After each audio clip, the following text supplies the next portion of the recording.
একটা মেসেজ দিয়ে দিতে চাই, আজ থেকে রাজনীতির একটা নতুন মেরুকরণ তৈরি হয়ে গেল। এই নতুন মেরুকরণে যারা পুরনো ধাঁচের রাজনীতি করতে চান, যারা আমাদের বিপ্লবীদের রক্তের উপর দিয়ে আপনারা ক্ষমতায় গিয়ে ভারতের আধিপত্যবাদকে এখানে আবার প্রতিষ্ঠা করতে চান, তারা সাবধান হয়ে যান। আপনাদের জন্য মনে হয় বাংলাদেশে আর রাজনীতি করা হবে না।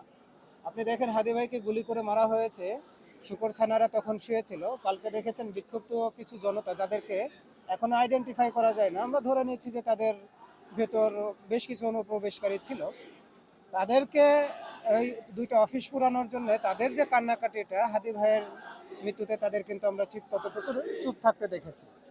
আপনারা রাম বাম শাহবাগী যে যাই হওয়ার না কেন, আপনারা এখনো সময় আছে, হয় বাংলাদেশপন্থী হয়ে যান, নাইলে চুপ থেকে যান। আমাদের প্রতিরোধ আগামীকাল থেকেই শুরু হবে। ইনকিলাব মঞ্চ আমাদেরকে এখান থেকে যে যেভাবেই বলবে, আমরা সেভাবেই আগামীকাল থেকে হাদি ভাইয়ের ইনসাফের বাংলাদেশ তৈরি করার জন্য আমরা রাজপথে থাকবো। এবং এই রাজপথে থেকে এবার কিন্তু বিপ্লবটা অসম্পূর্ণ রেখে আমরা উঠে যাব না।